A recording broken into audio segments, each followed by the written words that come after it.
Autorresponsabilidade. Apresentação. Olá, sou Paulo Vieira e quero agradecer por você estar aqui nessa leitura comigo. O objetivo deste livro é passar uma síntese do princípio ativo de transformação de vida. A chave, a ferramenta para iniciar um grande processo de transformação em tudo que precisa ser mudado em sua vida. Faça bom proveito e boa viagem. Paulo Vieira. Prefácio. A obra literária do Paulo é uma confissão de amor à vida que nos induz a enxergar a paz que surge das águas, das pedras, dos frutos, das esquinas do mundo e dentro de nós, cuja opção maior deve ser pelo amor que nos levará a uma nova crença onde Deus será imediatamente reconhecido através da mudança interior de um novo homem. Os conceitos de autorresponsabilidade, os ganhos fantásticos no campo da inteligência emocional, o poder das palavras sobre a vida e a morte, a determinação de objetivos grandiosos, a fé como alavanca de conquista universal e o amor como fonte de libertação para aqueles que experimentam solidão, melancolia,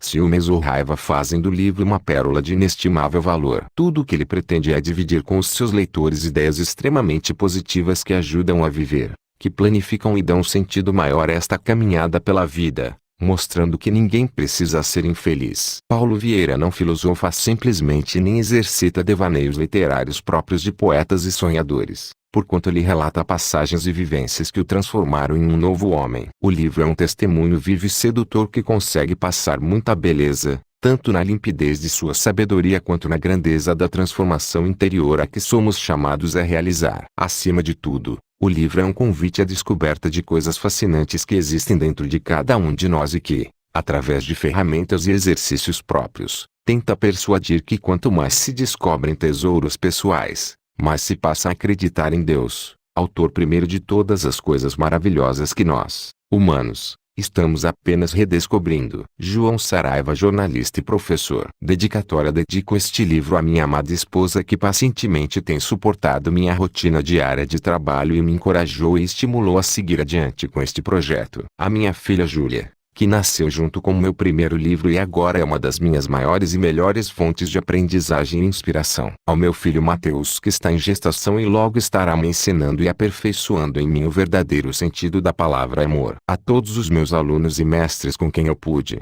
de uma maneira ou de outra, compartilhar de suas vidas, seus conhecimentos e seus caminhos. E sobretudo a Deus, que me concedeu e permitiu ter as crenças e valores necessários para chegar até aqui e que me dão energia e entusiasmo para alçar voos ainda mais elevados na direção de uma vida ainda melhor.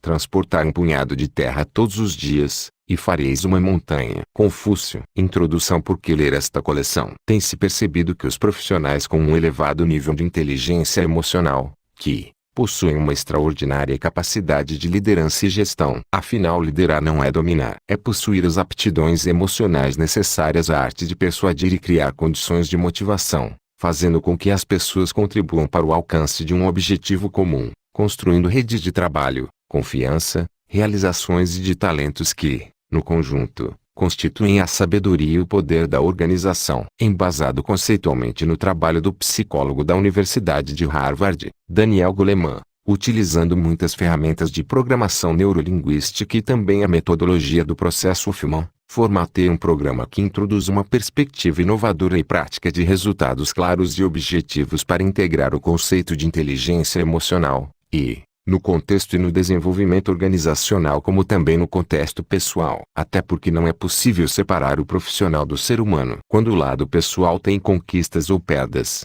o profissional certamente também terá. Tal como explico no curso Inteligência Emocional, o livro também deixa claro que as emoções nunca foram bem vistas na nossa forma de ser e de estar. A maioria de nós foi tradicionalmente condicionada a deixar as emoções em casa, acreditando que para se ser feliz, eficaz e bem-sucedido, seria necessário fundamentar a nossa estratégia profissional e pessoal na racionalidade e na lógica. Entretanto, as emoções são uma parte essencial e inseparável daquilo que somos e do modo como nos relacionamos com outros e com o mundo, não podendo, portanto, ser ignoradas ou deixadas de lado. Emoções são interpretações de sentimentos, e há milhares deles: medo, ira, tristeza, e ciúme, prazer, esperança, paixão, vergonha, e centenas de estados de espírito: conflituoso, autoritário, irritadiço, melancólico, feliz, apaixonado pelo que, tal como diz Goleman, há muito mais sutilezas de emoção do que palavras para as descrever. A inteligência racional, fixada em padrões de qualificação técnica, provou não prover preparação suficiente para as tribulações e desafios que agitam a vida atual, não sendo de forma alguma a garantia de prosperidade, felicidade, prestígio ou de boa e eficaz liderança. Tanto no seminário de inteligência emocional que ministro como neste livro, tal como no conceito de Daniel Goleman, a inteligência emocional, contrapõe-se ao estreito padrão do modelo do consciente de inteligência, apostando numa visão multifacetada do ser humano e oferecendo um quadro muito mais rico em referências e critérios existentes na capacidade humana, talentos, aptidões e no potencial dos indivíduos para o êxito e o sucesso pessoal. Essa aprendizagem de competências emocionais é proposta através da explicação técnica, emocional dos fundamentos que são ensinados neste livro. A quem se destina este livro? Ele se destina a toda e qualquer pessoa que busque uma vida mais equilibrada, próspera e feliz. Se você é essa pessoa, e esta é a sua busca, atreva-se e descubra um mundo de possibilidades e conquistas. Descubra e desperte todo o poder que existe dentro de você. Pontos-chaves. Quais ganhos no campo da inteligência emocional você terá? De acordo com Daniel Goleman, a inteligência emocional se divide em dois domínios principais: as competências pessoais e as competências sociais. Antes de iniciar a leitura desta coleção é importante que você se autoavalie em cada um dos fundamentos descritos por Goleman e perceba onde estão suas maiores demandas. Após ler o livro e fazer os exercícios propostos, você deve voltar para a avaliação abaixo e pontuar novamente cada um destes fundamentos para que possa observar quais e quão grandes foram suas conquistas pessoais no campo da inteligência emocional. Como tudo começou eram 7 horas de uma manhã de setembro do ano de 1997. O despertador tocou, abri os olhos e encarei a dura realidade. Mais um dia estava começando. Mais um de muitos dias repletos de problemas e muito poucos prazeres ou confortos. Era mais uma página da minha vida que estava começando naquela manhã, e diga-se de passagem, uma vida nada interessante nos últimos anos. Nesta época, minha vida parecia não ter solução. Quanto mais eu olhava as circunstâncias em que eu vivia, menos esperança eu tinha. Casamento acabado, sem dinheiro, meu negócio indo de mal a pior, distante da família e dos amigos, pressão arterial elevada e com problemas renais. Era como eu vivia naquele momento. Decidi levantar mais tarde da cama naquela manhã e fingir que minha vida estava perfeita e sem nenhum problema. E assim fui. Tomei meu café como se fosse um príncipe, cabeça ativa e sorriso no rosto. Vesti uma ótima roupa e fui para o shopping passear. Aquele dia parecia ser diferente. O céu estava mais azul. Soprava uma brisa fresca e agradável. Apesar de todos os meus problemas, que eu decidira negar naquele dia, estava tudo em perfeita harmonia. Entrei em uma livraria e comecei a folhear livros até que me deparei com um pequeno livro vermelho escrito por um respeitado escritor da área de autoajuda. Neste livro, me deparei com um texto em forma de metáfora que narrava uma mitologia grega. E por incrível que pareça, foi a partir deste pequeno texto, num livro de autoajuda, que minha vida começou a mudar de forma extraordinária. Ali as minhas chaves foram ligadas. Vou reproduzir na íntegra o texto e compartilhar com você o início da minha nova vida. E como já falei em uma vida extraordinária, a história de Sísifo, um dos personagens mais interessantes da mitologia grega, é Sísifo, o rei de Corinto. Era tido como o mais esperto entre os homens. Apesar de toda a sua astúcia, ou talvez, justamente por causa dela, sempre se via diante das situações mais complicadas. Cada esperteza criava novas dificuldades, que por sua vez pediam novos estratagemas, numa sucessão de saídas provisórias. Certa vez, Sísifo descobriu por acaso que Zeus havia raptado Egina, filha de Ásopo, o deus dos rios. Como faltava água em suas terras, Sísifo teve a ideia de revelar a Ásopo o paradeiro de sua filha, desde que este lhe desse em troca uma nascente. O pai, desesperado, aceitou de bom grado a proposta. Deu a Sísifo a nascente e soube então que sua filha fora raptada por Zeus. Sísifo teve água, mas arrumou outro problema. Zeus ficou furioso com a delação e mandou a morte buscá-lo. Confiando na própria astúcia, Sísifo recebeu a morte e começou a conversar. Elogiou sua beleza e pediu-lhe para deixar enfeitar seu pescoço com um colar. O colar na verdade não passava de uma coleira, com a qual Sísifo manteve a morte aprisionada e conseguiu driblar seu destino. Durante um tempo, não morreu mais ninguém. Sísifo soube enganar a morte, mas arrumou novas encrencas. Desta vez com Plutão, o deus das almas e do inconsciente, e com Marte, o deus da guerra, que precisava dos préstimos da morte para consumar as batalhas. Tão logo teve conhecimento do acontecido, Plutão libertou a morte e ordenou que trouxesse Sísifo imediatamente para os infernos. Quando Sísifo se despediu da sua mulher, teve o cuidado de pedir secretamente que ela não enterrasse o seu corpo. Já nos infernos, Sísifo reclamou a Plutão da falta de respeito de sua mulher em não enterrar seu corpo. Então suplicou por um dia de prazo para se vingar da mulher ingrata e cumprir os rituais fúnebres. Plutão concedeu-lhe o pedido. Sísifo retomou então seu corpo e fugiu com a esposa. Havia enganado a morte pela segunda vez. Viveu muitos anos escondido, até que finalmente morreu. Quando Plutão o viu, reservou-lhe um castigo especial. Ele foi condenado a empurrar uma enorme pedra até o alto de uma montanha. Antes de chegar ao topo, porém, a pedra rolava a montanha abaixo, obrigando Sísifo a retomar sua tarefa até o fim dos tempos. Com este texto eu me percebi, vi que minha vida era um eterno recomeçar, onde eu muito me esforçava e quando estava prestes a ter a conquista, algo acontecia e ia tudo por terra. Percebi que eu me preocupava mais com o esforço do que com a conquista. Que sistematicamente eu não terminava o que havia começado. Que minhas atitudes e ações eram intempestivas e sem planejamento. E que isso normalmente me prejudicava. Percebi sobretudo que eu culpava os outros por todos os meus insucessos e desgostos. Ficou claro para mim, naquele momento, que o que eu vinha vivendo nos últimos 11 anos não eram fracassos, mas sim os resultados das minhas ações e atitudes. Cada resultado negativo que eu obtinha era Deus me alertando para que eu vivesse de forma diferente, que eu pensasse diferente. Afinal de contas, compreendi com clareza que eu era o meu grande sabotador. Por um lado fiquei angustiado por reconhecer que após a adolescência eu vinha me fazendo de vítima e tendo pena de mim mesmo,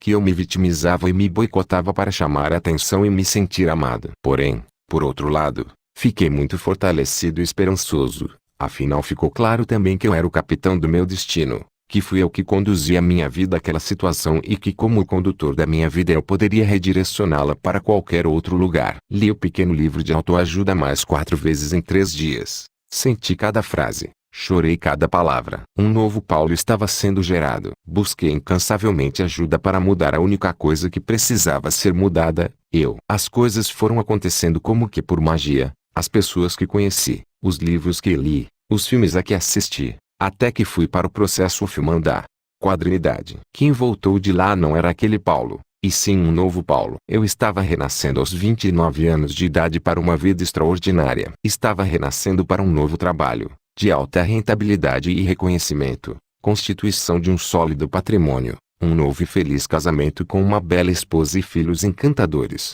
amigos presentes na minha vida, muita saúde física e um relacionamento íntimo com Deus. Eu venci. Aos 29 anos eu iniciei a minha caminhada para a vitória. Caminhada essa que continuo e continuarei por toda a minha vida. E é esse o convite que lhe faço. Venha comigo conhecer ferramentas capazes de mudar a sua vida. Venha fazer parte dessa caminhada. Acredite que nada é por acaso. Você está com este livro por um motivo e eu sei qual é. É para que você conquiste uma vida extraordinária. Venha comigo. A verdadeira felicidade não está em fazer o que se deseja, mas em amar o que realizou. Sir Winston Churchill. O que é sucesso? Rir muito e com frequência. Ganhar o respeito de pessoas inteligentes e o afeto das crianças. Merecer a consideração de críticos honestos e suportar a traição de falsos amigos. Apreciar a beleza. Encontrar o melhor nos outros. Deixar o mundo um pouco melhor. Seja por uma saudável criança, uma canteiro de jardim ou uma redimida condição social, saber que ao menos uma vida respirou mais fácil porque você viveu. Isto é ter sucesso. Ralph Waldo Emerson. E ao final vão lhe perguntar,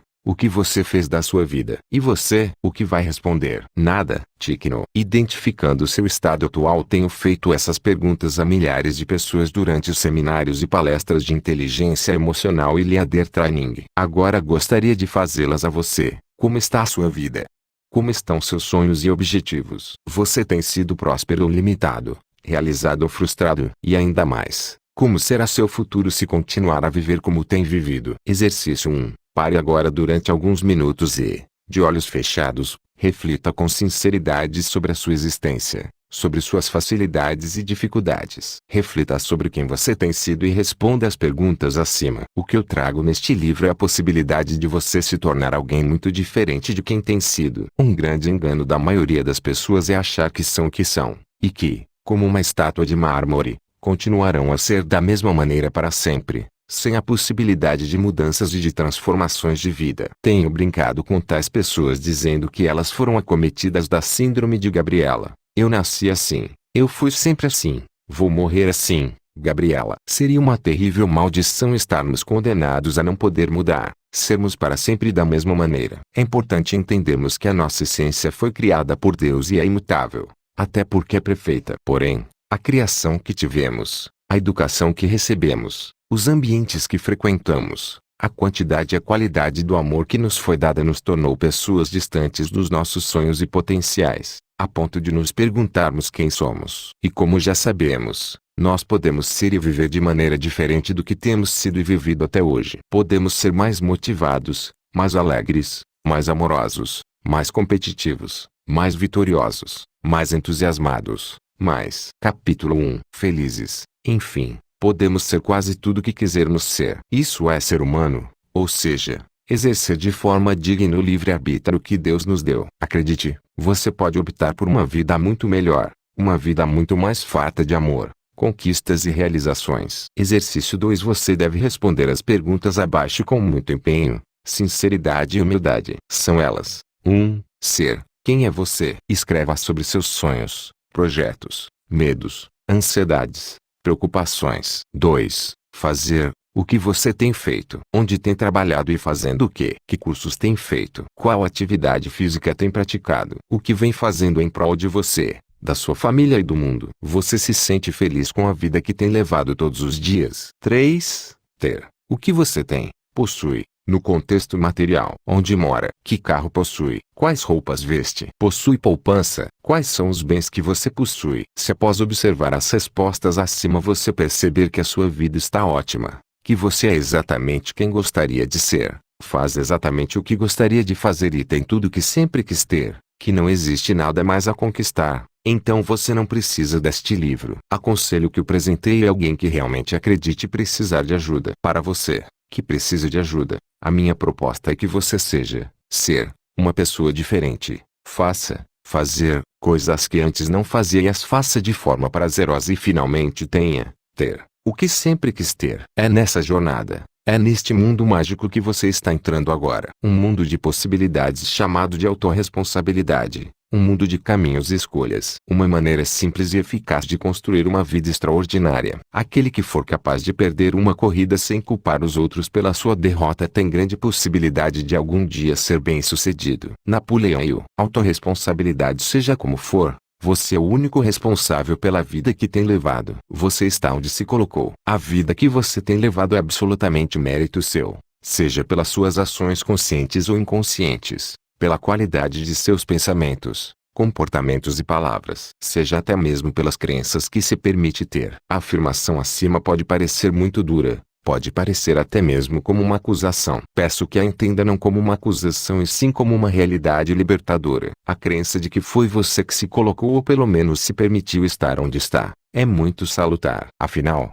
se foi você que se colocou na situação de vida que está hoje, por pior que seja ou esteja, você foi o timoneiro de sua vida, foi o responsável, foi o condutor do seu destino. E como condutor, como timoneiro da sua vida você obteve resultados e não fracassos. E dentro desta perspectiva, se você não está satisfeito com os resultados que tem obtido, basta reconhecer o que está errado, reconhecer que suas escolhas e caminhos não têm sido satisfatórios e então, redirecioná-los de forma autorresponsável, objetiva e consciente, pois os acontecimentos de sua vida não são coincidências, não são fatalidades do destino e muito menos, você não é vítima de ninguém nem das circunstâncias. Autorresponsabilidade é a crença de que você é o único responsável pela vida que tem levado, sendo assim é o único que pode mudá-la. Paulo Vieira. Capítulo 2. Exercício 3. Reescreva a afirmação em negrito da página anterior em primeira pessoa e com as suas próprias palavras. Pensando desta maneira, sendo e se comportando como o autor de sua história, certamente você poderá se colocar em qualquer outro lugar. Poderá escrever e reescrever seus caminhos e escolhas. A autorresponsabilidade retrata o fato de que você tem se colocado onde está, seja de forma consciente ou inconsciente. A autorresponsabilidade lhe dá poderes e o capacita a mudar o que deve ser mudado para continuar a avançar na direção dos seus objetivos conscientes e de um equilíbrio e plenitude de vida. É importante você saber que todas as nossas mudanças e conquistas se iniciam após assimilarmos e passarmos a viver de acordo com este conceito, autorresponsabilidade. Como tudo na vida, acreditar ou não em qualquer coisa é uma questão de opção. Acreditar que você é o único responsável pela vida que tem levado também é uma questão de escolha. Particularmente, prefiro acreditar que criamos nossas experiências, seja por palavras, comportamentos, pensamentos ou sentimentos. E que tudo que falamos, agimos, pensamos e sentimos geram resultados objetivos e palpáveis nas nossas vidas. Pessoas de sucesso sabem utilizar sua estrutura mental para colher tais resultados e quando os resultados são ruins, aprendem com eles e, responsavelmente, optam por uma estrutura mental correta e passam a falar diferente, pensar diferente e se comportar também de forma diferente. Pessoas de grandes conquistas, após uma derrota, não culpam as circunstâncias, as pessoas ou o destino. Elas assumem a responsabilidade pelos resultados e se perguntam: o que eu devo fazer diferente, para que da próxima vez os resultados sejam melhores? Se você não acredita que tem livre-arbítrio para criar e escrever sua história presente e futura de vida, se você não acredita que está criando o seu mundo a cada pensamento e a cada decisão que toma, se você ainda acha que seus sucessos e fracassos independem de você, isso demonstra que está à mercê das circunstâncias e perigosamente à mercê dos outros e do mundo. Para você que acredita que a vida é uma sucessão de acasos, resta a pergunta: quem está direcionando a sua vida? Quem é o responsável pelos frutos que você tem colhido? Certamente alguém está no controle. E se é Deus que está no controle de sua vida, lembre-se que desde o Éden ele tem dado o livre-arbítrio ao ser humano e este não tem feito bom uso desse recurso. Você é do tipo de pessoa para quem as circunstâncias, os fatos vão simplesmente acontecendo e assim vai vivendo não como protagonista e sim como um coadjuvante, uma marionete que depois, sem pedirem licença, é convidado a rir ou chorar. Um compositor criou uma música que dizia mais ou menos assim: vida louca, vida breve, se eu não posso te levar quero que você me leve. A pergunta é, levar para onde? Para uma vida bandida, como diz o compositor mais à frente, ou para a felicidade? Ser autorresponsável é ter a certeza absoluta de que você é o único responsável pela vida que tem levado. Consequentemente, é o único que pode mudá-la. Pensar desta maneira é uma das melhores formas de avaliar e desenvolver seu nível de maturidade emocional e consequentemente aumentar exponencialmente a sua capacidade de realização. É a certeza de possuir uma crença que valida todas as outras crenças fortalecedoras que você possui. É a garantia de ser uma pessoa não apenas de ideias e sim uma pessoa de ação, uma pessoa realizadora. Enfim, uma pessoa capaz de construir uma vida feliz e plena. Exercício 4. Escreva nas linhas abaixo uma visão extraordinária da sua vida. Escreva sobre a vida que você sempre sonhou. Sem limites para sonhar. Escreva o que você gostaria de ser, fazer e ter. Escreva seus sonhos mais fantásticos sem crítica ou julgamento da impossibilidade. Apenas escreva a visão da sua vida extraordinária. Agora compare sua visão de vida extraordinária que você acabou de escrever com a vida que você tem levado que você descreveu no capítulo anterior. Esteja certo que as circunstâncias são criadas por você e como tal você pode mudá-las. Entretanto, para mudar as circunstâncias, será necessário uma forte decisão de romper com o passado, como também a persistência e perseverança para esperar que os novos frutos venham no tempo apropriado. Pois como você verá no texto seguinte, existe tempo de plantar para depois regar o que foi plantado, e só depois colher. E repetir o processo, semear, regar e colher sempre. Uma história de autorresponsabilidade. Nelson Mandela passou aproximadamente 26 anos na prisão, dos quais muitos deles na solitária. Enquanto muitos dos seus colegas de cela se lamentavam, colocavam-se como vítimas da apartheid e dos colonizadores brancos, Nelson Mandela se colocava como autor. Ele responsabilizava a minoria branca pelo fato de estar preso. Entretanto, ele se considerava o único responsável pelos seus sentimentos, pensamentos e atitudes na prisão, e o que faria quando saísse de lá. Enquanto ele via seus amigos de cela e prisão sucumbirem, ele estava se preparando para ser o primeiro presidente negro da África do Sul. Estudou administração pública, direito internacional, direito penal e muitas outras matérias importantes para o seu futuro, enquanto encarcerado. Quando seus colegas e até mesmo os guardas o viam com tanto bom humor e felicidade, lhe diziam: Mandela, acorda, você está na prisão e daqui você só sai para o seu funeral. Outros, querendo entender tanta determinação e felicidade, o questionavam: como você faz para estar sempre tão bem? Ao que ele respondia: meu corpo eles podem ter prendido, mas a minha mente, pensamentos e sentimentos, sou eu que controlo. E ele continuava: posso responsabilizá-los pelas suas atitudes, porém eu sou o único responsável pelos meus sentimentos. Que tal você trazer esse poderoso conceito presente na vida das pessoas de grandes realizações para a sua vida? Quando os acontecimentos não geram os resultados que esperamos, quando nossa vida não está como gostaríamos, temos duas possibilidades. A primeira é assumir a responsabilidade pelos resultados e aprender com eles. A outra é achar um culpado, encontrar alguém para criticar e culpar. De uma forma ou de outra, sempre se eximindo da responsabilidade, colocando nos outros ou nas circunstâncias a responsabilidade pelo que acontece na própria vida. Tenho treinado, orientado e feito coaching com centenas de executivos de empresas e percebo cada vez mais a diferença entre os prósperos e os limitados, os fazedores de dinheiro e os batedores de ponto. Os limitados normalmente pensam muito,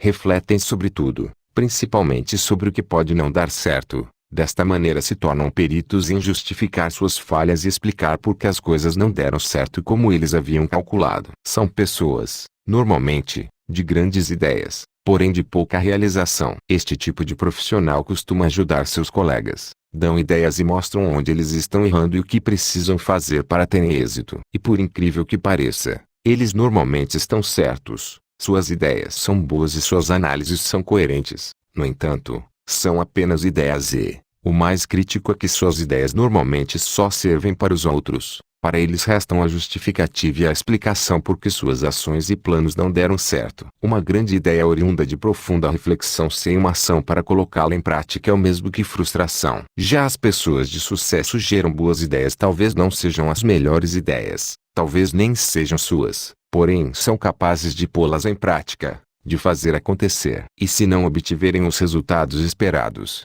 não reclamam, muito menos se justificam. Pessoas de sucesso simplesmente assumem que estão onde se puseram e com humildade e sabedoria buscam aprender com seus erros, para que da próxima vez possam obter resultados melhores. Lembre-se, as pessoas de sucesso não costumam desistir dos seus sonhos, elas aprendem com seus erros e perseveram, persistem nos seus sonhos, só que desta vez fazendo diferente, se comportando diferente, agindo diferente, pensando e sentindo diferente. Estudos da neurofisiologia cerebral mostram que o hemisfério esquerdo é o lado do cérebro responsável pela lógica, memória, sistematização e reflexão. É aí que reside toda a nossa capacidade de elaborar ideias, planejar, conjecturar. É onde reside o tão falado, porém hoje esquecido quociente de inteligência. Já o lado direito do cérebro é o responsável pelas emoções, sentimentos, pensamentos involuntários, inconsciência, intuição e crenças. É o lado responsável pela nossa capacidade de realização. É onde reside o atualmente famoso quociente emocional, assunto tão abordado hoje em dia pelo famoso psicólogo de Harvard, Daniel Goleman, PhD. Desta maneira, próspero e vitorioso é o ser humano que consegue integrar estas duas áreas do cérebro, ter grandes ideias e conseguir agir para pô-las em prática. Porém, se eu tivesse que escolher entre ter grandes ideias e reflexões ou ser realizador, eu elegeria o hemisfério direito e a capacidade de realização, mesmo que fosse um realizador de ideias medíocres. Muito melhor realizar ideias medíocres do que ter grandes e espetaculares ideias e não pô-las em prática. Tenho visto pessoas prosperarem muito colocando ideias velhas e batidas em prática. Certa vez ministrei uma palestra sobre excelência pedagógica para 200 professores de uma organização educacional, quando uma professora muito capacitada intelectualmente discordou veementemente de ser responsável por tudo que vinha vivendo. Discordou do conceito da autorresponsabilidade. Ela protestou e disse: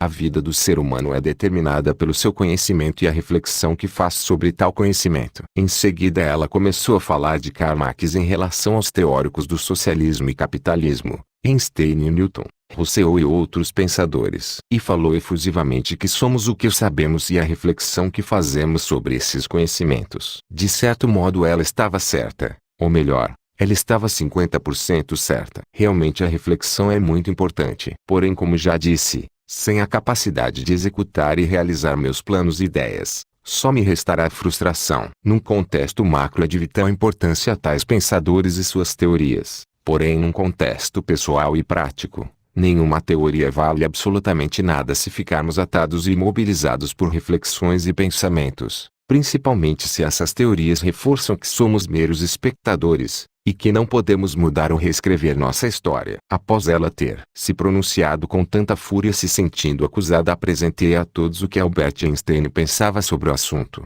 Penso 99 vezes e nada descubro. Deixo de pensar, mergulho no silêncio e a verdade me é revelada. Precisamos tomar cuidado para não fazer de nosso intelecto o nosso Deus. Ele tem músculos poderosos, mas não tem nenhuma personalidade. Realidade é meramente uma ilusão, embora bastante persistente. A imaginação é mais importante do que o conhecimento. Uma pessoa só começa a viver quando consegue viver fora de si mesma. Albert Einstein. Projetei esse slide com os dizeres de Einstein. Ela copiou, pensou, fez uma série de diálogos internos e ansiosa pediu que eu continuasse. Depois ela me confidenciou: talvez a solução dos meus problemas existenciais esteja por aí. Após esta professora falar de sua discordância, uma outra tentou puxar aplausos junto aos outros participantes, indo contra o conceito de autorresponsabilidade. Importante dizer que a outra professora, que também não concordava com o conceito, chegou com uma postura totalmente reativa. Não participou de nenhuma dinâmica nem brincadeira. Sua postura e fisiologia corporal na cadeira demonstravam total rejeição à instituição e ao momento. Certamente, para estas duas professoras, suas vidas não estavam sob seus controles, e as coisas não estavam como desejavam, e provavelmente continuarão assim até que elas se tornem capazes de se responsabilizarem por suas vidas e destinos. Até que elas parem de achar culpados por seus insucessos e frustrações. Até elas pararem de se sentir vítimas da situação. Para prosperarem, elas terão que parar de odiar o mundo, como se ele fosse o algoz de suas vidas. Terão de parar de se tratar como vítimas e eliminar a atitude de autocomiseração. Como consultor e palestrante em nível nacional, tenho passado por todo tipo de empresas e conhecido os mais variados tipos de profissionais. Os autorresponsáveis são otimistas e motivados independente das circunstâncias. Mesmo que não estejam sendo remunerados a contento, eles dão o seu melhor. Mesmo que não sejam reconhecidos pela organização, continuam sendo produtivos e alegres. E quando as circunstâncias se tornam adversas e não interessantes, eles optam por não reclamar, não criticar, muito menos culpar a empresa ou dirigentes por se sentirem como se sentem. Eles buscam em si a solução, e se não a encontram, eles simplesmente vão em busca de seus objetivos e eticamente pedem licença para fazer o seu caminho e criar responsavelmente a sua história. E, certamente, uma história de sucesso. Caso da vida real, e tive um depoimento que ilustra exatamente esta atitude de autorresponsabilidade. Seu nome é Carlos e hoje é um dos gerentes de loja de um dos maiores varejistas do Brasil. A história que ele relatou foi a seguinte: eu era gerente de uma das lojas de moda masculina de um grupo local. E tudo ia muito bem, até o dia em que o supervisor das lojas pediu demissão e foi substituído por outra pessoa da empresa. Logo ao entrar, o novato anunciou que os gerentes que eram amigos do antigo supervisor seriam todos substituídos. E assim foi. Aos poucos ele foi trocando os amigos do ex-supervisor, até que chegou a minha vez. Após muita perseguição, Carlos foi demitido. E as pessoas ao redor ficavam espantadas com sua atitude. Não havia nele raiva, muito menos sentimento de revanche. Se esta empresa não reconhecia todo o meu trabalho e os resultados gerados por mim, é porque aqui não é o meu lugar. É porque existe um lugar melhor para mim, dizia ele. E não seria buscando culpados e criticando o supervisor que ele continuaria crescendo. O que para muitos significaria um problema, para ele foi uma oportunidade. Assim, menos de um mês após ser demitido, o supervisor de um grande grupo calçadista soube da história de Carlos e sua postura madura e impecável, e o contratou para gerenciar uma de suas lojas. Isso aconteceu há 10 anos, e há 10 anos trabalho neste grupo, onde sou muito mais feliz pessoal e profissionalmente. Minha primeira loja aqui tinha 12 vendedores e a atual tem uma equipe de 90 pessoas. Nunca parei de crescer. Hoje sou valorizado de verdade, concluiu Carlos. Certamente foi sua atitude de autorresponsabilidade que lhe possibilitou tal conquista. O jargão popular diz que tem poder quem age. Os autorresponsáveis agem de forma ativa. Eles vivem em primeira pessoa. São eternos aprendizes. Tenho visto muitos vendedores reclamando de suas empresas, dos seus preços não competitivos, de seus produtos e de seus chefes. Entretanto, Tenho visto outros dentro das mesmas empresas e das mesmas equipes gerando grandes resultados com as mesmas condições, circunstâncias e recursos, porém com uma grande diferença: a atitude e a crença de que são os únicos responsáveis pela vida que têm levado, sendo assim os únicos capazes de mudar suas vidas. Na tempestade o pessimista reclama do vento, o otimista espera a tormenta passar e o autorresponsável ajusta as velas ao autor desconhecido, usando metáforas para mudar a si mesmo. A leitura da metáfora apresentada abaixo durante 7 dias seguidos o ajudará a contextualizar em sua vida e em sua mente a autorresponsabilidade não apenas como filosofia mas também como crença determinante de vida.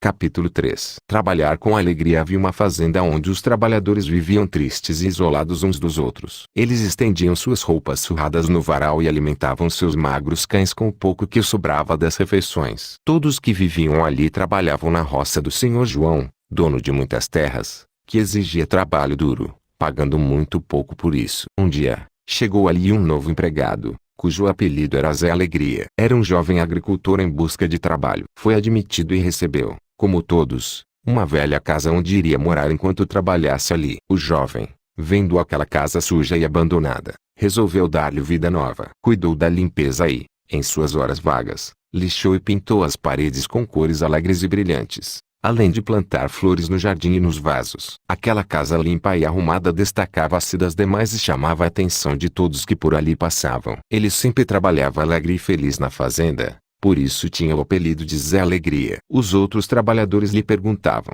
como você consegue trabalhar feliz e sempre cantando com o pouco dinheiro que ganhamos? O jovem olhou para os amigos e disse: bem, este trabalho hoje é tudo que eu tenho, e posso escolher como viver, e ao invés de criticar e reclamar, prefiro agradecer por ele. Quando comecei a trabalhar aqui, percebi as condições e tratamento que as pessoas recebiam e como ninguém me obrigou a aceitar este emprego, não tem sentido eu ficar reclamando. Não é justo que agora que estou aqui, fique criticando. Pelo contrário, farei com capricho e amor tudo aquilo que aceitei fazer. Os outros, que acreditavam ser vítimas das circunstâncias, abandonados pelo destino, o olhavam admirados e comentavam entre si: como ele pode pensar assim? O entusiasmo do rapaz, em pouco tempo, chamou a atenção do fazendeiro, que passou a observá-lo à distância. Um dia o senhor João pensou: alguém que cuida com tanto carinho da casa que emprestei, cuidará com o mesmo capricho da minha fazenda. Ele é o único aqui que pensa como eu. Estou velho e preciso de alguém que me ajude na administração da fazenda. Num final de tarde, seu João foi até a casa do rapaz e, após tomar um café bem fresquinho, ofereceu ao jovem o cargo de administrador da fazenda. Convite que o rapaz aceitou prontamente. E com o novo cargo veio também uma nova casa e um novo salário. E seus amigos logo começaram a falar que ele era um grande puxa-saco, pois tinha convidado aquele crápula para tomar café em sua casa. Passado algum tempo, seus colegas comentaram como ele era sortudo e que tudo dava certo para ele. A resposta do jovem veio logo: em minhas andanças, meus amigos, eu aprendi muito. E o principal é que não somos vítimas do destino. Existe em nós o livre-arbítrio e assim, a capacidade de realizar e dar vida nova a tudo o que nos cerca. E isso depende de cada um. Continuou ele: toda pessoa é capaz de efetuar mudanças significativas no mundo que a cerca. Mas, o que geralmente ocorre é que, ao invés de agir, jogamos a responsabilidade da nossa vida sobre os ombros alheios. E esperamos que eles atendam às nossas expectativas, que eles mudem, que eles sejam e ajam como nós queremos. Sempre encontramos alguém a quem culpar pela nossa infelicidade, esquecidos de que ela só depende de nós mesmos. Desta feita, eu decidi mudar a minha vida e para que isso aconteça sei que não poderei mudar a ninguém que não seja eu mesmo. Esta é a única maneira de colher mudanças positivas a longo prazo. Eu consegui o maior desafio do mundo. Eu mudei a mim mesmo e hoje sou responsável pela minha vida e destino. Autor desconhecido. Adaptação de Paulo Vieira para encobrir indolência, medo, rancores, infelicidades e sentimento de incapacidade. Muitos jogam a culpa nos pais, no cônjuge, no governo, nos empresários, nos políticos, na sociedade como um todo, esquecidos de que quem elege os governantes são as pessoas, que quem gera empregos são os empresários, e que a sociedade é composta pelos cidadãos, incluindo ele próprio, e que ele próprio ainda repete alguns dos erros que tanto incomodam nas outras pessoas. Assim sendo, cada um tem a sua completa responsabilidade na formação da situação que o rodeia. E para ser feliz, basta dar ao seu mundo um colorido especial, Como o personagem desta história citada acima que, mesmo numa situação aparentemente deprimente para os demais, soube fazer do seu mundo uma realidade bem diferente. Nós podemos e devemos criar a realidade do mundo que nos rodeia. Isto também é autorresponsabilidade. Pessoas sem autorresponsabilidade culpam a falta de oportunidade como fator imobilizante em sua vida, como fator responsável pela mediocridade de suas vidas. E dizem assim: se eu tivesse dinheiro, se eu tivesse a chance, se meu pai tivesse sido, como se tem sido mal aplicado, se eu tivesse isso, se eu ganhasse aquilo, se fosse promovido, se os clientes fossem mais fáceis, se meu preço fosse mais competitivo, se eu tivesse mais tempo, se o dia tivesse 30 horas. O fato é, se não justificasse tanto, se não reclamasse tanto, se não esperasse tanto dos outros, tudo seria diferente na vida dessa pessoa. Caso da vida real 2. Um executivo da área comercial me relatou: para que eu tenha os resultados que esperam de mim, minha equipe deveria ser mais proativa e comprometida. Eles preencheriam seus relatórios e resumos de desempenho sem precisar de cobrança. O marketing da empresa seria mais agressivo e, principalmente, meu diretor seria mais compreensivo e menos exigente. Depois do seminário de inteligência emocional e algumas reuniões de coaching, seu discurso mudou e com ele todo o seu comportamento e atitude. Passou a ser assim: sei que tenho sido relapso e omisso. A maior parte de minha equipe é muito boa, mas precisa de mais acompanhamento e cobrança. Uma pequena parte da equipe, porém, não tem atitude nem potencial para estar na empresa e eu deveria ter tido a coragem moral para trocá-la. De qualquer maneira, todos precisam da minha experiência e treinamento. E na verdade meu diretor já me deu várias chances e ainda não fui capaz de aproveitá-las. Desta vez não vou tentar, muito menos fazer o meu melhor. Simplesmente vou agir. Vou fazer o que deveria ter feito há muito tempo. Vou assumir a responsabilidade pelos resultados da minha equipe se não obtivermos os resultados esperados. Sei que fui o responsável. Estou em um momento em que continuar justificando e explicando os insucessos não me ajudará nem neste emprego nem em nenhum outro. Agora é minha vez.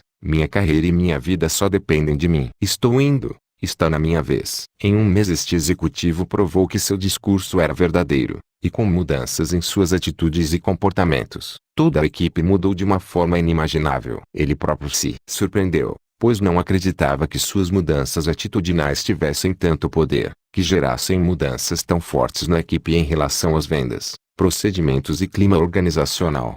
Caso da vida real 3. Um vendedor de uma concessionária de veículos de marca mundial, em um momento de desabafo me relatou: tudo nesta empresa é difícil. O salão de vendas é antiquado e muito apertado. A marca que nós vendemos está em declínio. Nossa assistência técnica é a pior do mundo. Ela só faz piorar a situação. Como é que se pode vender desse jeito? O problema não sou eu. O problema são os outros que não me deixam fazer meu trabalho direito. Paulo Vieira: quem precisa de treinamento e consultoria não sou eu nem a equipe de vendas e sim os diretores. E ele continuou: se eu pudesse mudar a empresa, se eu fosse o gerente ou o dono daqui, aí sim tudo seria diferente. Mas como Deus não dá asa à cobra, sabe como é que é, né? Então vou levando como Deus quer. Para mim, estava tudo muito claro. Era um caso típico de um vendedor sem autorresponsabilidade. Um vendedor se sentindo injustiçado, vitimado pelo mundo, pelas circunstâncias e pela empresa, achando que todo o seu fracasso era provocado pelos outros e ele infelizmente não tinha meios de mudar a sua pobre existência. Depois de tanta lamúria e autocomiseração, já não aguentando mais, perguntei: há quanto tempo você está na empresa? Há 8 anos, ele respondeu. Quer dizer que você já fez bastante treinamentos e conhece tudo sobre esses automóveis. Duvido que alguém aqui entenda mais dessa marca de vendas do que eu, afirmou ele de forma categórica. Então, por favor, me responda. Porque os novatos, jovens com muito pouca experiência em veículos e em vendas de carros, estão vendendo mais do que você? Com toda a prontidão, como se já estivesse esperando pela pergunta, ele respondeu em um tom agressivo e vitimado: se eles estivessem aqui desde o começo estariam também como eu, desmotivados e cansados de remar contra a maré. Escondendo minha impaciência com tanta autocomiseração, continuei o diálogo: e por que você continua nesta empresa há tanto tempo? Já que não concorda com as políticas internas, estratégias e estrutura física. O que o impede de ir buscar algo melhor, mais compatível com o seu potencial e estilo? Já que você é tão bom, por que você não foi em busca de uma empresa que saiba reconhecer o seu valor e experiência? Nesta hora ele ficou calado por algum tempo, olhou para cima em busca de uma resposta convincente. Depois ficou com o olhar perdido no horizonte. Quando enfim, olhou para baixo, sua fisiologia corporal se tornou mais humilde e seus olhos se encheram de lágrimas. Então falou: na verdade, tudo está diferente. Antigamente os clientes eram fartos. Não havia tantas marcas competindo conosco. Era só a Ford, Fiat, Chevrolet e Volkswagen. Agora, é uma loucura. Toyota, Renault, Peugeot, Honda, Mitsubishi, Nissan. São mais de 30, muitas delas com fábricas aqui no Brasil, fora todas as outras que são importadas. Na época em que o fundador era quem tocava a empresa, não existia tanta cobrança, a gente tinha mais liberdade. A verdade é que era muito mais fácil vender um carro. Eram os clientes que compravam, bastava o vendedor estar atento e tirar o pedido. Cada dia que passa está mais difícil. Os clientes são cada vez mais exigentes. É necessário um esforço muito maior. E para piorar, vem vocês da consultoria com essa história de pré-venda, pós-venda, prospecção, CRM, resumos de desempenho, quadros de metas, até prestação de conta de vendas adicionais existe agora. São muitas mudanças.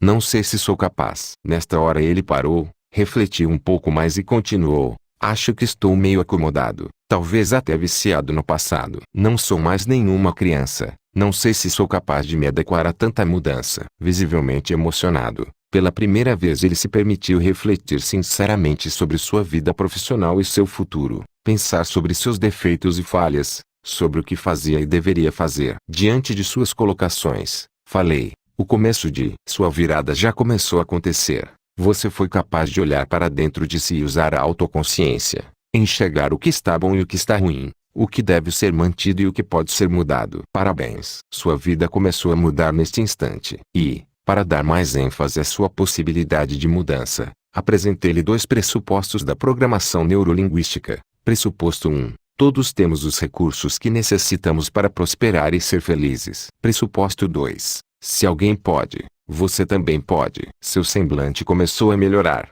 sua cabeça se ergueu, seus ombros se projetaram para trás e um sorriso surgiu. Então ele perguntou: você acha mesmo que posso vir a ser um dos melhores vendedores da empresa novamente? Certamente que sim. Se pessoas sem experiência podem, imagina você com toda a sua bagagem e vivência. Mas para que seu sucesso ocorra, depende de apenas 2 coisas. Uma é que você continue nesta postura de autorresponsabilidade, reconhecendo que o que você está vivendo é o resultado de como você tem pensado, falado, se comportado, trabalhado e encarado a vida. E a segunda é a decisão firme de mudar a si mesmo, para que tudo mude à sua volta. Reafirmei: mude a si mesmo, e todo o mundo mudará à sua volta. Mude você mesmo, e experimentará uma nova vida. E isso é uma decisão que só cabe a você. Apresentei com o meu livro Eu, Líder Eficaz, e em muito pouco tempo pude apreciar e me deleitar com uma nova pessoa surgindo, um novo profissional, um cabedal de mudanças capazes de redirecionar toda a sua vida,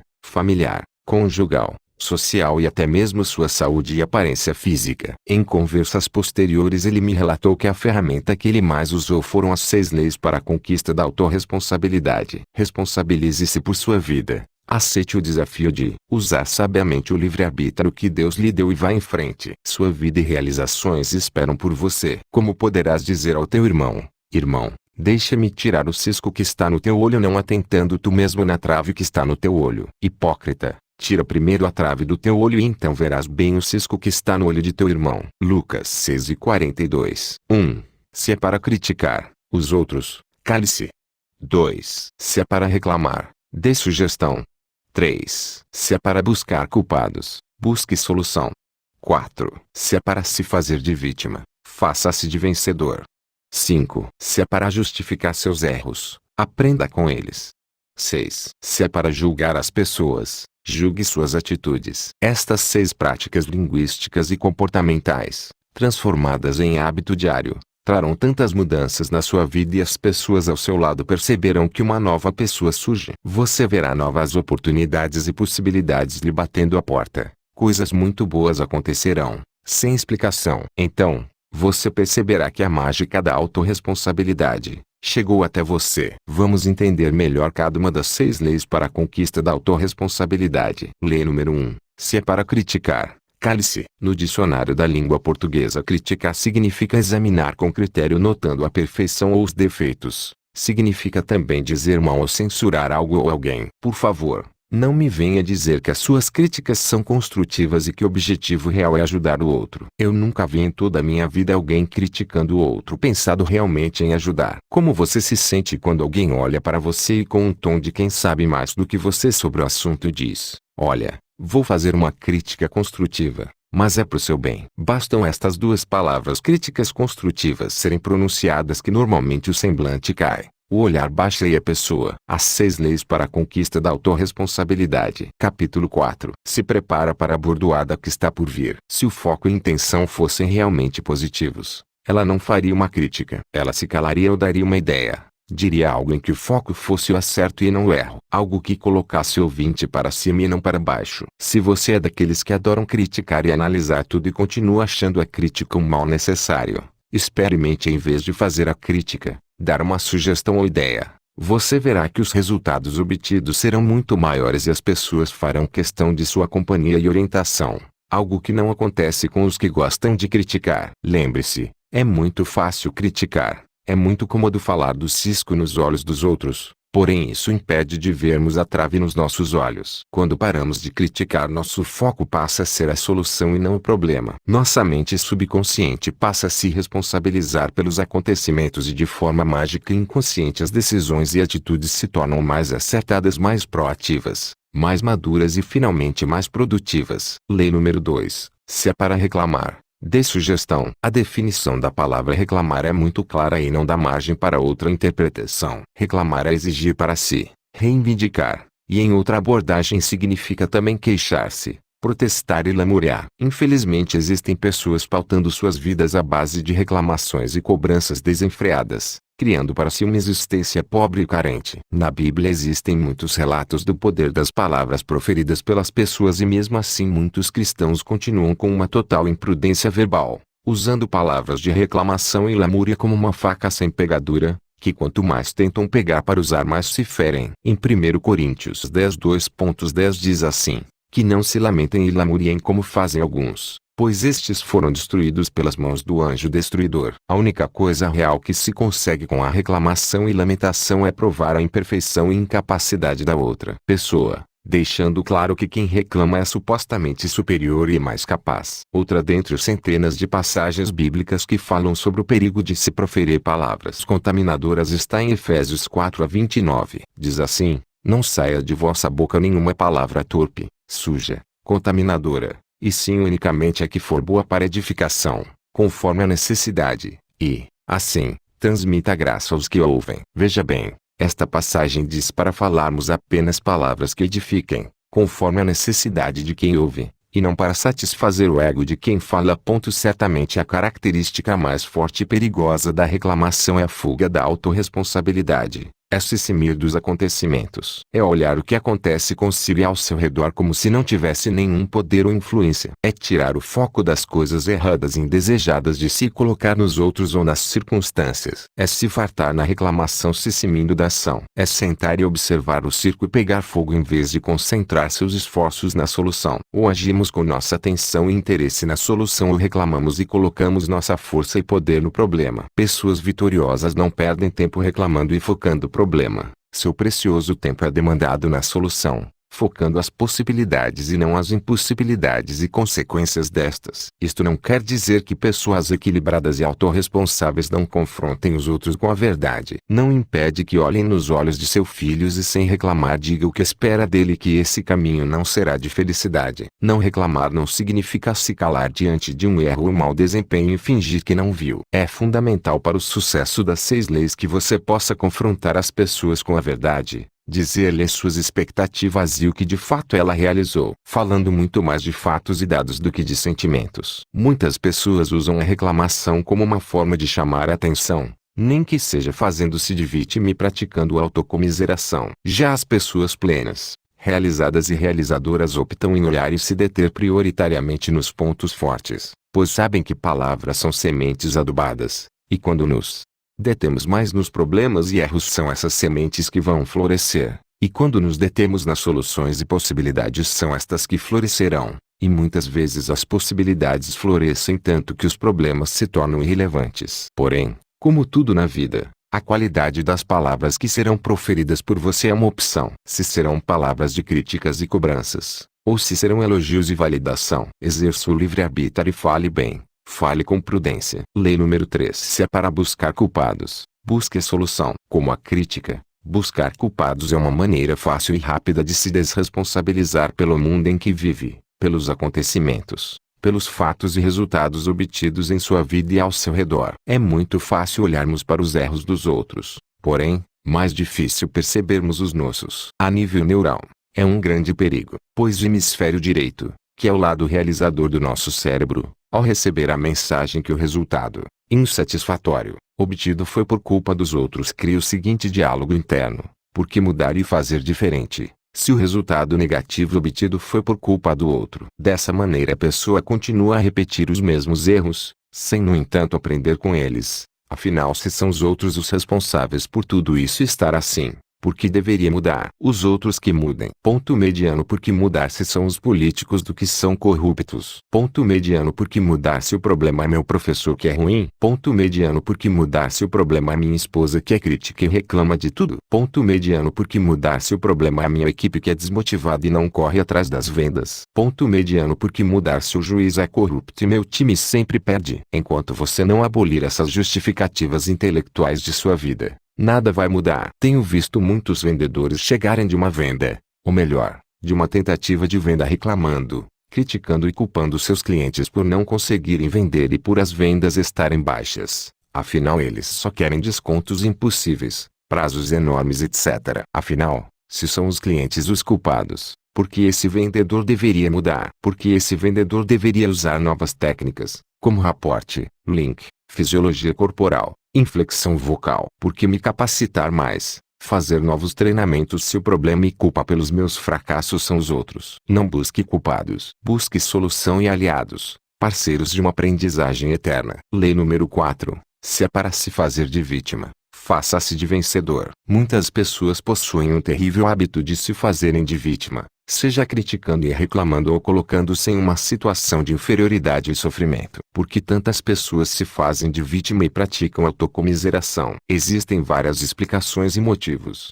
Um deles é o seguinte: as pessoas quando crianças precisam se sentir amadas e importantes, porém, por incapacidade afetiva ou por falta de tempo dos pais, estas crianças não obtiveram tal alimento emocional. E um dia esta criança adoeceu, e quando os pais perceberam que era uma doença um pouco mais grave, voltaram-se totalmente para ela, com carinho, atenção, cuidado que na compreensão infantil era justamente o amor, o que ela tanto almejava. Passaram-se dias, ela ficou sã, e mais uma vez as coisas voltaram ao normal. Os pais já não tinham mais aquele cuidado com ela, aquela atenção, aquele carinho, e ela já não percebia mais o amor deles. E como é normal na primeira infância, mais uma doença surgiu e novamente todas as atenções voltaram-se para ela. Carinho, atenção, cuidado, gostos e vontades. Mas uma vez a criança sentiu a plenitude de ser amada e importante. A repetição desse ciclo deixou um aprendizado inconsciente nesta criança. Quando sofro, fico doente. Debilitada, passo a ser amada e querida, e quando estou boa e sã ninguém liga para mim. Então, muitos de nós crescemos, ficamos adultos, racionais, porém aquela criança continua lá dentro querendo atenção e carinho, querendo se sentir importante e amada. E para conquistar amor e carinho, o caminho já foi aprendido na infância. Basta sofrer ou mostrar que está sofrendo que supostamente as pessoas prestarão mais atenção, cuidarão e darão mais carinho. E isto costuma até ser verdade, porém por um curto espaço de tempo. E novamente este adulto carente e infantilizado sairá em busca de se sabotar e levar a sua existência ao declínio. Mostrará a quem lhe der ouvidos que está sofrendo, que está em crise, que sua vida é muito difícil. Relatará como as coisas estão difíceis em casa, as contas atrasadas, carestia, sofrimento, abandono, e assim por diante. Se você de fato quer chamar atenção, ser querido, amado e admirado, viva como um vencedor, haja como um vencedor, fale como um vencedor, que da sua boca saiam palavras de vida e construção. Ninguém consegue a atenção e carinho de outras pessoas por um longo período falando de seus sofrimentos e angústias, a não ser que esta outra pessoa também seja acometida do mesmo mal, autovitimação. Aí serão duas pessoas debilitadas emocionalmente servindo de muleta uma à outra. Lei número 5. Se é para justificar seus erros, Aprenda com eles. O erro é a parte integrante do processo de aprendizagem. Se não houver erro, não haverá aprendizado. Muitas pessoas já debilitadas emocionalmente e acostumadas a ser criticadas e até mesmo humilhadas, ao errar foram programadas inconscientemente para negar e fugir de seus erros, evitando tanto quanto possível reconhecê-los, evitando olhar para si, e assim, evitando se sentir mais uma vez diminuídas e invalidadas. Para nos livrarmos deste terrível hábito, é necessário adquirirmos uma nova crença. Não existem erros, apenas resultados. Pessoas de sucesso trazem esse pressuposto da PNL arraigado em suas vidas,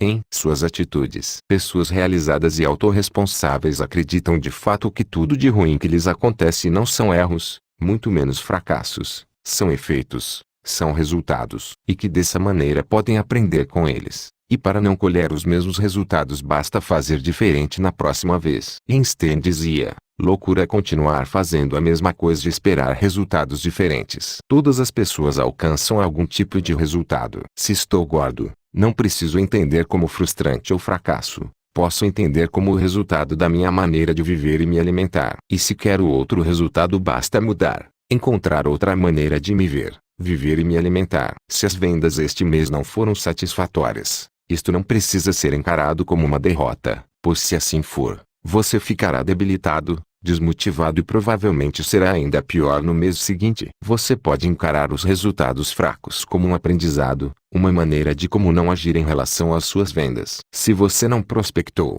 mude e prospecte novos clientes. Se você não usou técnicas de vendas, use-as. Se sua fisiologia corporal não foi tão atraente, eleve os ombros, crie um belo sorriso no rosto e enfim, aprenda. Aprenda com tudo e com todos e a partir do resultado obtido mude a si mesmo na busca de novos e melhores resultados. Lei número 6. Se é para julgar as pessoas, julgue apenas suas atitudes e comportamentos. Quando alguém nos ofende, a reação normal na maioria das pessoas é se magoar e entender a ofensa como algo pessoal e direto. Quando alguém nos tranca no trânsito, o mais comum é xingar, reclamar e até mandar sinais imorais, agressivos e obscenos, entendendo a trancada como algo proposital e pessoal, algo que o suposto barbeiro fez diretamente contra a nossa pessoa. Esta maneira de levar a vida é muito pesada e nada produtiva. É como dar força e poder a alguém que não deveria ter força nem poder sobre sua vida. É deixar um desconhecido mandar nos seus sentimentos e emoções. A pessoa autorresponsável não julga a pessoa e sim a atitude dela. Seu diálogo interno é mais ou menos assim: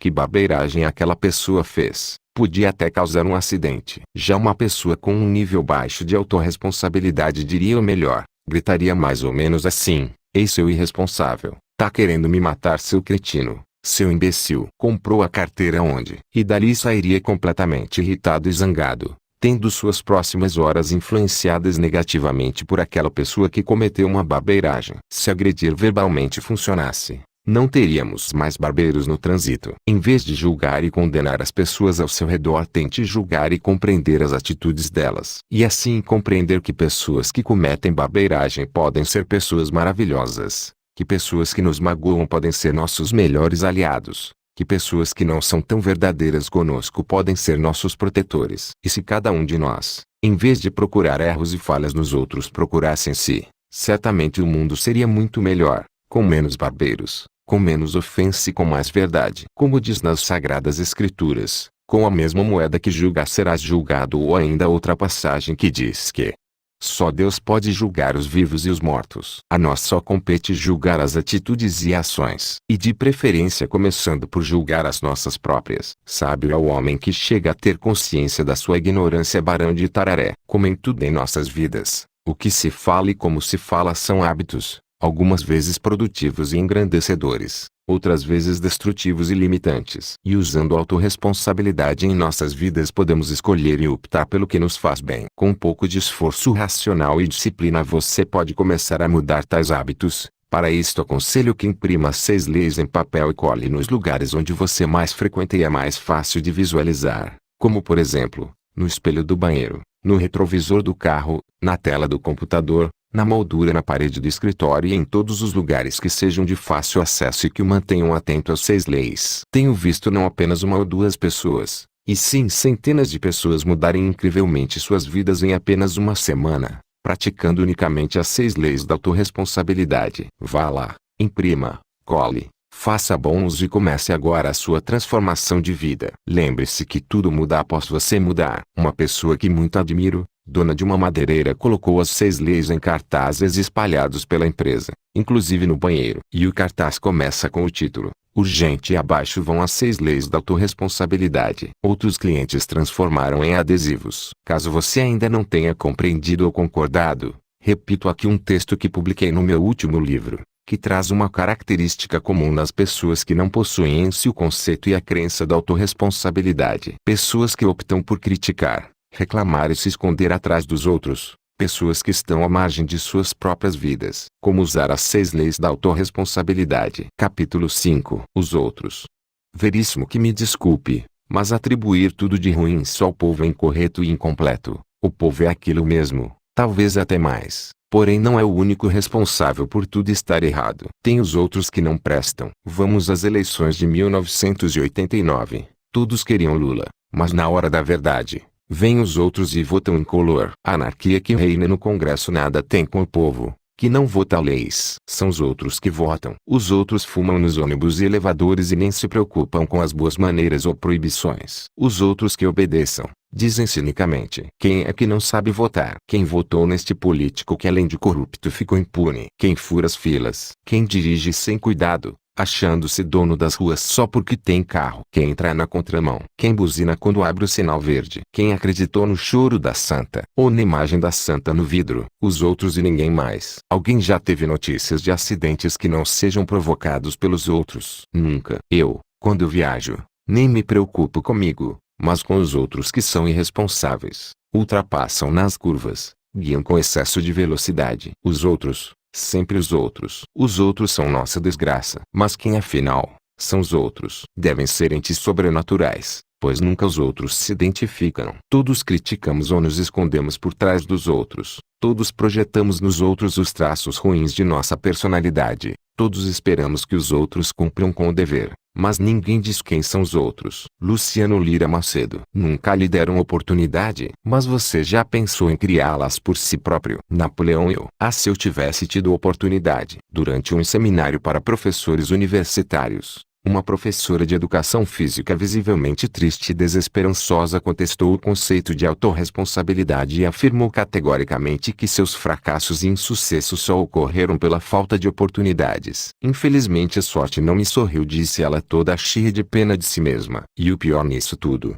é que não era apenas uma justificativa pelos seus insucessos. Ela realmente cria profundamente que oportunidade acontece ao acaso. Uns têm e outros não. No caso dela, porém, as oportunidades aparecem apenas para os outros. O que ela nunca se perguntou foi por que oportunidades surgem para os outros e não para ela. Ela nunca se deu conta do que os outros faziam diferente dela para terem oportunidades. Infelizmente, ela não foi capaz de perceber que os outros, que tinham oportunidades, agiam, pensavam e sentiam radicalmente diferente dela, e que era justamente essa combinação de pensamentos, sentimentos e atitudes que geravam tais oportunidades. As pessoas de sucesso não esperam as oportunidades aparecerem, muito menos reclamam quando não aparecem, pois eles sabem que estão no controle do barco de suas vidas. Sabem que as coisas não acontecem simplesmente, elas são criadas consciente ou inconscientemente. Elas sabem que nada acontece por acaso, que a nossa atitude diante da vida que vai trazer seus resultados e que tudo,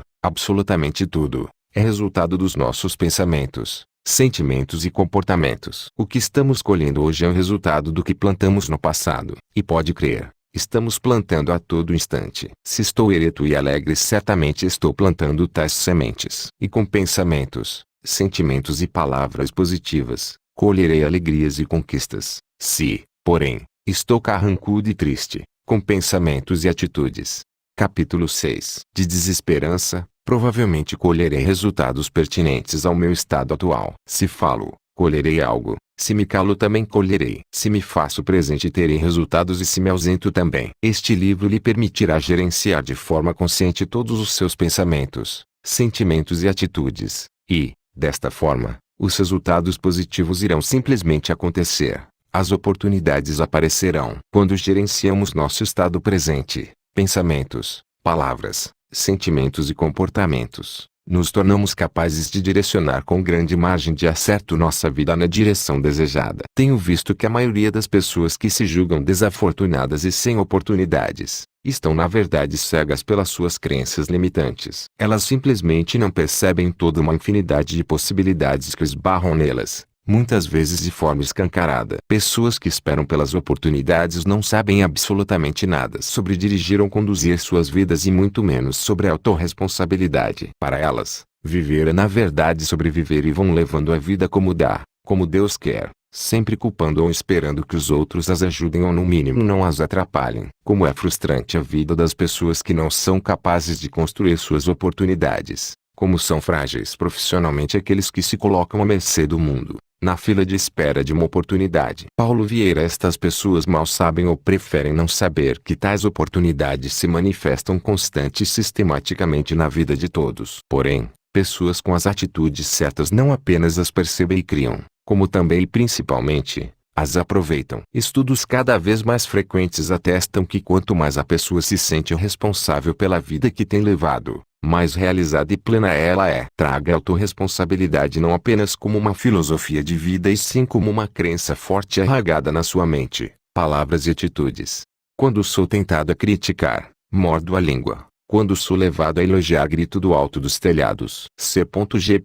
Mandino. Para sentir e refletir possuis os recursos financeiros coerentes com as tuas atitudes, nem mais, nem menos, mas o justo para as tuas lutas internas. Teu ambiente de trabalho é o que elegeste espontaneamente para a tua realização. Teus colegas e amigos são as almas que atraíste, com tua própria afinidade, habilidades e debilidades. Portanto, teu destino está constantemente sob teu controle. Deus te deu livre-arbítrio e tu escolhes, recolhes, eleges, atrais, buscas, expulsas, modificas tudo aquilo que te rodeia a existência. Cuida das palavras que saem da tua boca. Elas têm poder de vida e morte. Elas têm poder de bênção e maldição. Teu corpo clama, teus ombros pedem, tua coluna ereta ou não, é eloquente. Teus pensamentos e vontades são a chave de teus atos e atitudes. São as fontes de atração e repulsão na tua jornada e vivência. Não reclames nem te faças de vítima. Antes de tudo, analise e observa. A mudança está em tuas mãos. Reprograma tua meta.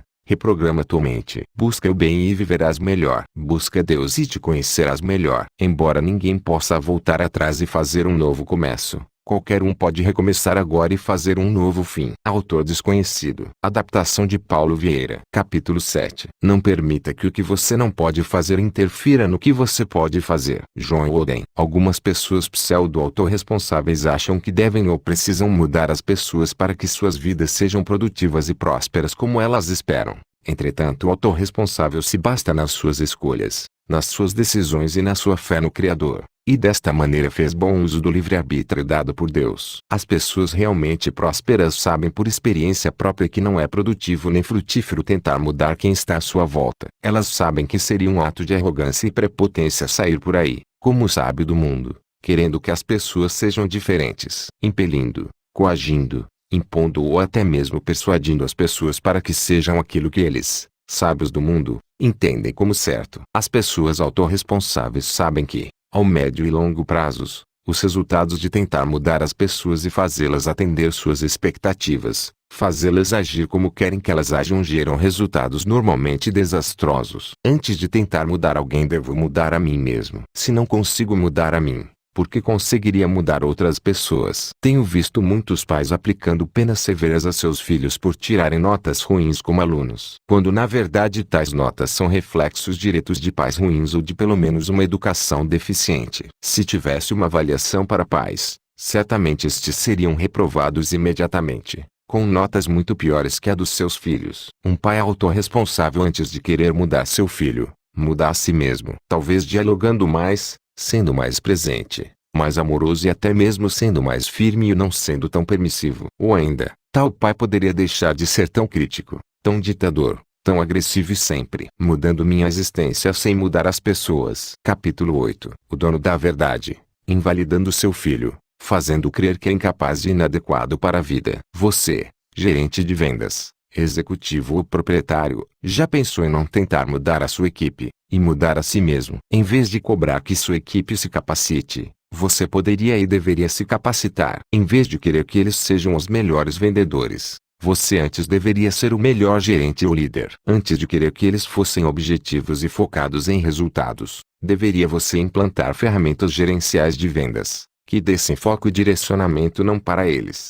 e, sim, para você como o responsável maior pelos resultados. Quantos de nós gostaríamos de mudar a cabeça e o caráter dos políticos que, além de corruptos, muitas vezes são administrativamente incompetentes? Entretanto, por incompetência emocional não olhamos para nós mesmos. Por isso não percebemos que tais políticos não são em nada diferentes da maior parte da população, ou seja, de nós. Em casa, as finanças pessoais totalmente desorganizadas e mal administradas, dentro do alcance de honestidade, costumam se beneficiar e se apropriar do que não lhes pertence, seja aceitando um troco dado a mais, que não lhe era devido, ou achando uma carteira com dinheiro, ficando com o que é de valor e se sentindo bom samaritano porque devolveu os documentos. Ou ainda como um caso que presenciei, no qual uma vendedora viu quando uma cliente deixou cair sua Mont Blanc, esperou que ela se fosse para se apropriar da bela caneta, e depois, contando para os colegas, também corruptos como ela, como se fosse uma grande vantagem ter ficado com o que não lhe pertencia e dizendo: a granfina deu bobeira e o que é achado não é roubado. No meu entendimento, este tipo de pessoa é tão ladra como qualquer político corrupto. A diferença é seu poder de alcance. Certamente, se tivessem mais alcance, estariam roubando a merenda escolar ou desviando o dinheiro do povo. A única coisa que as torna diferentes é onde estas duas pessoas se encontram e até onde suas mãos alcançam. Sendo assim, seja diferente. Antes de querer ou exigir que os outros mudem, mude a si mesmo, mude sua forma de pensar, de sentir, e tudo ao seu redor vai mudar como por um passe de mágica. Tudo ao seu redor vai se adequar coerentemente com esta nova pessoa que surge, você. O que disser ao ímpio, justo é, os povos o amaldiçoarão, as nações o detestarão. Mas para os que o repreenderem haverá delícias, sobre eles virão a bênção do bem. Provérbio 24:24-25. Confrontando a si e aos outros com a verdade. Jesus é minha grande inspiração, o maior de todos os líderes, o maior de todos os empreendedores, o mestre dos mestres. Ele de fato era completamente autorresponsável. Ele não criticava, não reclamava, não buscava culpados, não se fazia de vítima, de modo algum julgava as pessoas. Entretanto, ele confrontava as pessoas e as situações com a verdade. Ele era completamente verdadeiro. Ele não fugia nem se calava diante do que era verdade. Ele não se privou de expulsar os vendilhões do templo. Ele não se calou diante dos hipócritas fugindo da ira vindoura. Ele não se calou diante de seus discípulos quando, ao invés de orar e vigiar, foram dormir. O mesmo serve para nós que buscamos autorresponsabilidade. Devemos nos alegrar com a verdade, mesmo que ela doa em alguém, mesmo que ela doa em nós mesmos. O autorresponsável sabe a importância da verdade ao elogiar um bom comportamento e resultado, como também ao confrontar alguém com seu comportamento e atitude inadequados. Entretanto, devemos estar atentos, afinal não somos nem de longe como Jesus Cristo em sabedoria e santidade. Por isso, muito cuidado e discernimento ao confrontar alguém. E, sobretudo, antes de confrontar quem quer que seja, você deve ser um perito em confrontar a si mesmo com a verdade.